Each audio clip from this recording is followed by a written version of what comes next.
अस्सलामुअलैकुम, welcome back to my channel. देखते रहो, मैं हूं शिकूफा यास्मीन।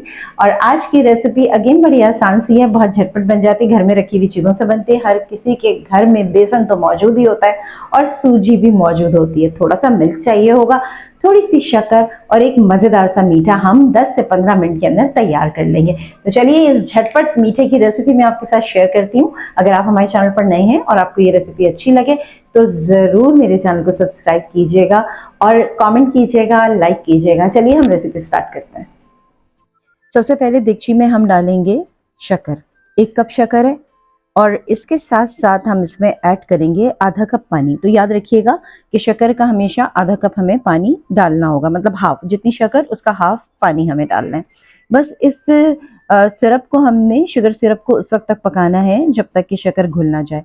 इसमें आप चाहें तो इलायची पाउडर का इस्तेमाल कर सकते हैं। इलायची पाउडर नहीं करना चाह रहे हैं तो आप केवड़े का इस्तेमाल भी कर सकते हैं। मैंने इसमें इलायची पाउडर का इस्तेमाल किया है और बस इसको हम चलाएंगे और उस वक्त तक इंतजार करेंगे जब तक शक्कर घुल ना जाए। अगर आपको थोड़ा सा हलवा हार्ड बनाना है तो फिर आप 1 से 2 मिनट तक इस शक्कर को पका सकते हैं। अगर आप इसमें फूड कलर ऐड करना चाहते हैं तो बिल्कुल कर लीजिएगा, बगैर फूड कलर के भी ये बन जाता है। बस अब ये तैयार है, इसको हम हटाएंगे। एक पैन में हम 1/3 कप घी डालेंगे और अगर आप घी का पूरा इस्तेमाल नहीं करना चाहते हैं तो आधा तेल और आधा घी भी कर सकते हैं, ये आपकी चॉइस पर है। थोड़ा सा घी को मेल्ट होने देंगे। अब हम इसमें आधा कप सूजी डाल देंगे। सूजी को हमें ब्राउन नहीं करना है, बस हल्का सा मिक्स करना है, इतना कि वो घी को एब्जॉर्ब कर ले। थोड़ा सा इसमें हम चमचा चलाएंगे, इसको हल्का सा हम घी के साथ फोल्ड करेंगे और फिर इसमें हम मज़ीद चीज़ों का इस्तेमाल करेंगे। अब इसको हम हल्के हल्के चलाते रहेंगे और इसके बाद जो स्टेज है वो है ये बेसन। जी, ये आधा कप बेसन है। अब इसमें हम बेसन भी शामिल कर देंगे। बेसन शामिल करने के बाद बस आपको ख्याल इस चीज़ का रखना है कि फिर आपको थोड़ी थोड़ी देर से आप बेशक इसमें चमचा चला लें, लेकिन आपको ख्याल ये रखना है कि कम से कम 10 से 12 मिनट तक इसको अच्छी तरीके से भूनना है। अगर आप इसको अच्छी तरीके से नहीं भूनेंगे तो इसका जो मसला है इसके साथ जो हो जाता है वो ये कि एक स्मेल रह जाती है। आपको बिल्कुल इसको अच्छी तरीके से 12 मिनट तक चमचा चलाते रहना है और इसको भूनते रहना है। इसमें से एक बहुत अच्छी सी खुशबू आने लगेगी। जब इसमें से खुशबू आने लगेगी तो ऑलमोस्ट अब 12 मिनट होने वाले हैं। चलिए देखिए, इसका फाइनल लुक कुछ इस तरह का होगा। जब इस तरह का हो जाए, इसका कलर चेंज हो जाए, तो हम क्या करेंगे कि इसमें हम ऐड करेंगे 1/4 कप मिल्क। और ये 1/4 कप मिल्क हम क्यों ऐड करेंगे उसका रीज़न मैं आपको बता दूं।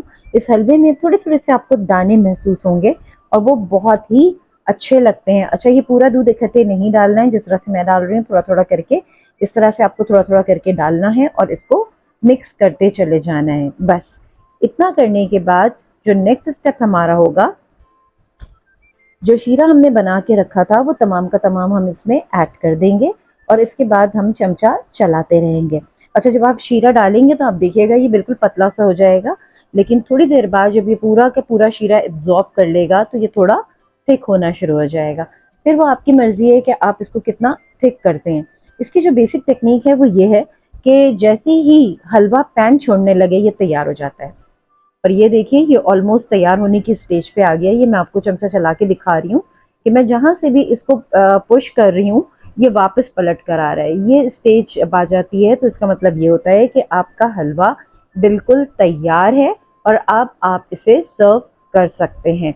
तो चलिए हम इसे डिश आउट करते हैं और डिश आउट करने के बाद इसकी फाइनल लुक आपको दिखाते हैं। ये है हलवे की फाइनल लुक। इसके ऊपर आप कोई भी ड्राई फ्रूट्स यूज़ कर सकते हैं। मैंने इस पर काजू का इस्तेमाल किया है। आप चाहें तो इसमें आलमंड भी कर सकते हैं, आप इसमें पिस्ता भी डाल सकते हैं और अगर आप चाहें तो आप इसमें किशमिश का भी इस्तेमाल कर सकते हैं। लेकिन बहुत ज़्यादा ड्राई फ्रूट्स को मैं प्रेफर नहीं करूँगी। कोई भी एक ड्राई फ्रूट डाल दें, इसका टेस्ट दुबाला हो जाएगा।